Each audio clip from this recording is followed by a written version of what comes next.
Hey yo, what do you think of the suspension? What's up guys? Having your suspension dialed in is one of the most slept on things in the motorcycle community. So if you have a 2013 plus ZX6R, I've got a quick hack to get you most of the way there.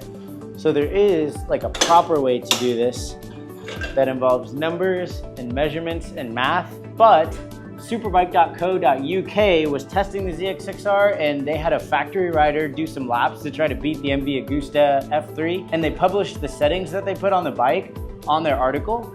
And I'm about 170 pounds and it's just a touch stiff for me. So if you're over 170, it'll be perfect. If you're under 170, maybe just kick the preload down just a touch. The other thing in the article is that they did add a shim to the rear shock, and I didn't have a shim and didn't really feel like messing with it because I don't want a super twitchy bike because I'm not at the track. So on my bike, I applied the settings just like they were in the article, except for I did -1 turn on the rear preload just because it was just way too stiff. We're gonna start out with the front preload, which we adjust with this adjuster right here on the left fork leg. So their setting was 11 turns in from fully clockwise. So we're gonna back this all the way out, and it does stop, so you don't wanna be forceful with it. Once it just gets hard to turn, you're done. So now we're gonna count our turns as we go back in. So if possible, I like to try to get this T-handle completely at the top or bottom, but can't quite do that. So I'm just gonna know this is my position. So 1, 2, 4, 5, 10, 11. Now we're moving on to the rebound and compression. So for this, it'll be on the right fork leg, and you're gonna need a flathead screwdriver. Now these are the opposite. So these settings are from fully clockwise. So we're gonna turn these things all the way in, and then to get the measurement, we're gonna come back out. I always try to be real careful to not scratch up the top of the shock cap too, because they're not this nice pretty anodized metal from Kawasaki. So we don't want to jack that up. So for the rebound, which is listed as tension here, it's gonna be 4.5 turns from fully clockwise. So we've just turned this all the way in, and we're gonna come 4.5 turns back out. So half, 1, half, 3, and a half. And now same for the compression. First, we're gonna bottom this thing out, again, being gentle with it. This one is gonna be 5.5 turns. So we're gonna do the same thing. So it'll be half, 1, 1 more half.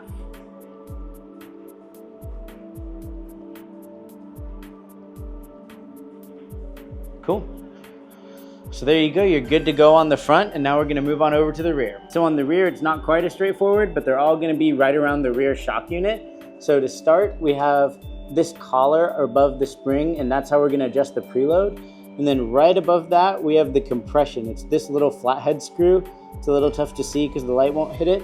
And then down below, they've put this convenient little window, and back in there is gonna be the tension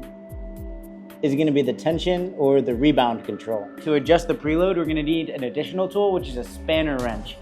I've got this one, which I got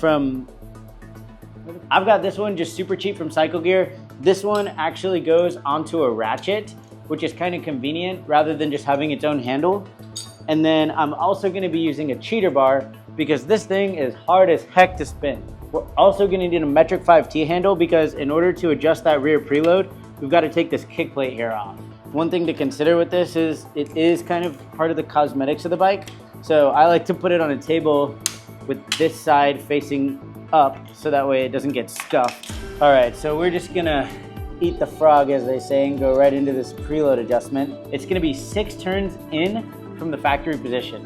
Like I said, I'm 170 pounds and 6 was too stiff for me, so I did 5, but my buddy who rides this bike is a little heavier than I, so I'll actually do the full 6. I'm gonna mark this tooth on that collar, and that's how I'm gonna count the turns. There is another one that's already marked, but it's way in the back, and I just want it to be right in front of me, so I'll go 6 turns from right there.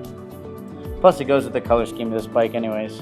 I'm gonna get the ratchet on there, and then slide our cheater bar on. We're just gonna let this thing rip.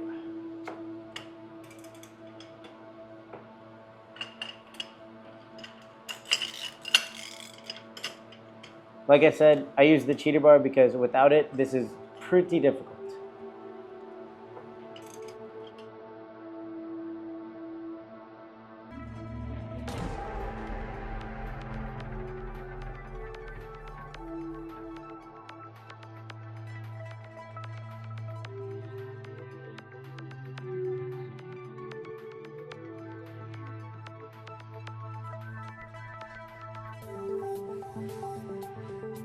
All right, now we're gonna hit that rear compression. So this is gonna be 2 1/4 turns from fully clockwise. So just like before, we're gonna slide in here with this flathead and bottom this thing out. And again, just be gentle.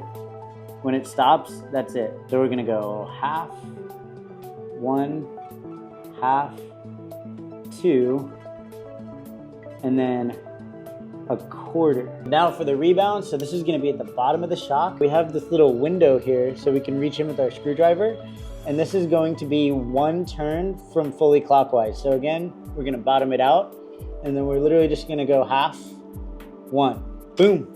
And after about 20, 30 minutes, depending on how good at turning wrenches you are, your bike is set up most of the way. Again, there is a precise way to do this with numbers, math, and measurement, but I didn't have a buddy to help me do that, and I really don't know how to do that. So in the meantime, this does improve the bike quite a bit over the factory suspension setup.